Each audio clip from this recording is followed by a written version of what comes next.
नमस्ते प्रिय साथियों। आज अपनी बात कर रहे हैं आरपीएससी सहायक कर्मचारी परीक्षा हिंदी 2023 की। इसमें प्रथम प्रश्न पत्र की इकाई 3 पाश्चात्य काव्यशास्त्र के प्रश्नों पर अपनी चर्चा करेंगे। तो पहला जो प्रश्न है वो आपके सामने है। अरस्तु के काव्यशास्त्रीय सिद्धांतों से संबंधित कौन सा कथन सही नहीं है? तो इसका जो उत्तर है वो ये है, वे त्रासदी के नायक के लिए पूर्णतः साधु और सदाचारी होने की बात करते हैं। आगे देखिए 2 नंबर, अरस्तु के अनुकरण सिद्धांत के संदर्भ में असंगत है। अनुकार्य केवल वे वस्तुएं है जैसे वे थी या है। और इन प्रश्नों की जो व्याख्या है, उत्तरों की व्याख्या, वो इसमें ब्रैकेट में आप इसको पढ़ सकते हैं आराम से। प्रश्न नंबर 3 देखिए, त्रासदी की प्रमुख विशेषता नहीं है। तो त्रासदी में कार्य व्यापार वर्णीय होता है, अभिनय नहीं। ये असंगत पूछा है इसमें और ये असंगत है इसमें। 4 नंबर देखिए, अरस्तु के अनुकरण सिद्धांत की दृष्टि से कौन सा कथन सही नहीं है? तो अनुकरण के संबंध में अरस्तु का मत प्लेटो के मत से भिन्न नहीं है, यह असंगत है। 5 नंबर प्रश्न देखिए, विवेचन सिद्धांत के अनुसार भय और करुणा में संबंध बताने वाला सही विकल्प कौन सा है? तो भय मूल भाव है जिससे करुणा उद्बुद्ध होती है। 6 नंबर प्रश्न देखिए, विवेचन के संबंध में सही कथन है, इससे भावात्मक परिष्कार होते हैं। आगे देखिए, अब प्लेटो के बारे में जो प्रश्न आए वो उन पर चर्चा करेंगे अपने। प्लेटो से संबंधित कौन सा कथन सही नहीं है? वे साहित्य में ऐन्द्रिक आनंद को प्रमुख तत्व मानते थे, ये कथन सही नहीं है। वे बौद्धिक आनंद आनंद को स्वीकार करते थे। 8 नंबर प्रश्न देखिए, प्लेटो से संबंधित कौन सा कथन सही नहीं है? उनके अनुसार सत्य वह है जिससे व्यक्ति और समाज का आर्थिक स्तर सुधरे। ये असंगत है और इसकी व्याख्या इस ब्रैकेट में आप पढ़ सकते हो। 9 नंबर प्रश्न देखिए, प्लेटो विषय कौन सा कथन गलत है? तो ट्रेजेडी का लेखक हमारे विवेक को जागृत करता है या जगाता है, ये जो विकल्प है ये सही नहीं है और इसकी व्याख्या इस ब्रैकेट में दी हुई है कि ट्रेजेडी का लेखक हमारे विवेक को नष्ट कर हमारी वासनाओं को जागृत करता है, उसका पोषण करता है। ये इसका सही उत्तर होगा।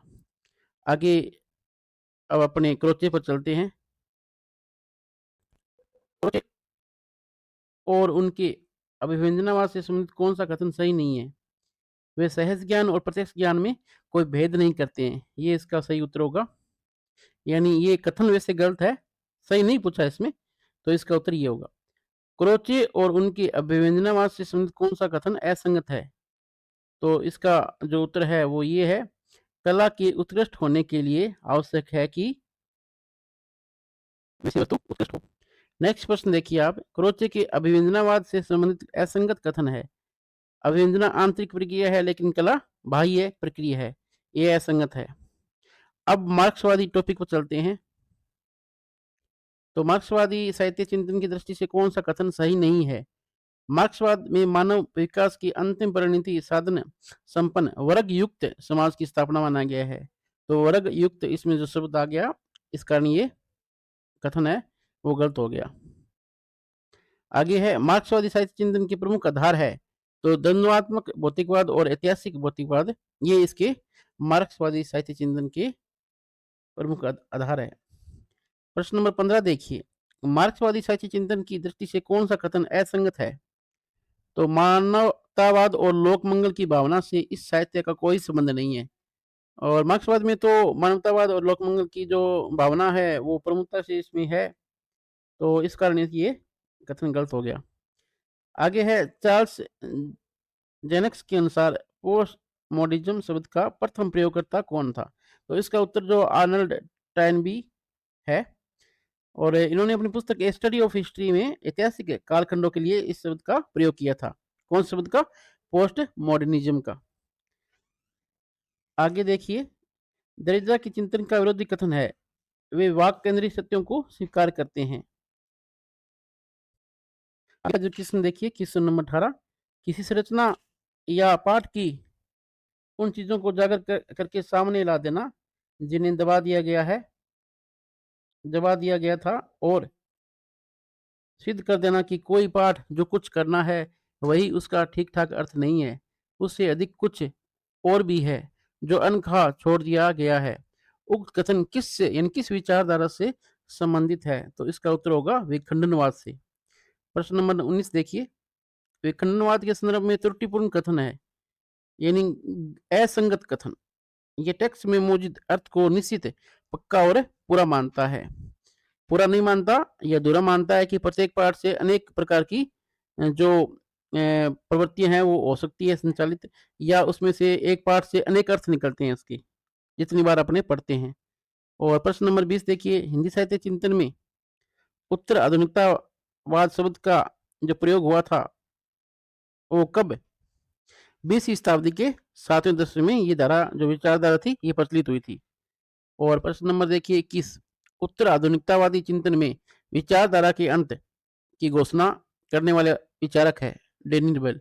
यानी ये इस प्रकार की जो घोषणाएं हैं बहुत सारे कवियों ने की है।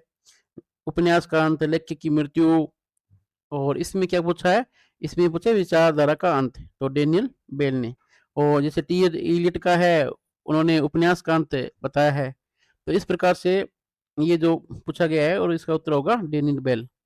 प्रश्न नंबर 22 देखिए, लॉन्जानिस आगे। तो लॉन्जानिस की काव्य विषयक मान्यताओं की दृष्टि से कौन सा कथन समीचीन नहीं है?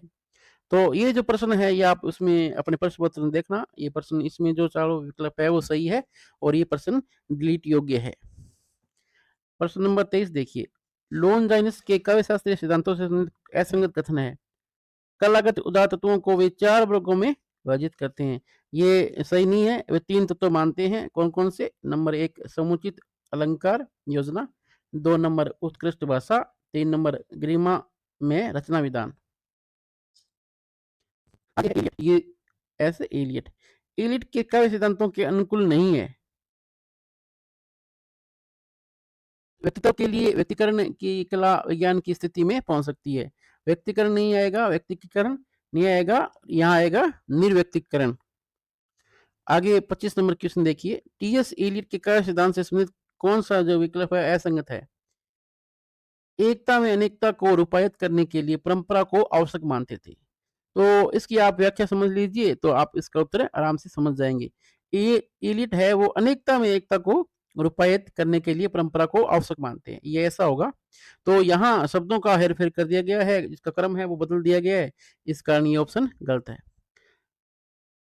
कोलरिज और उनके कल्पना सिद्धांत से संबंधित कौन सा कथन असंगत है? यदि संपूर्ण विषय भगवान का प्रत्यक्षीकरण है, तो मनुष्य का जगत भी ईश्वर का प्रत्यक्षीकरण है।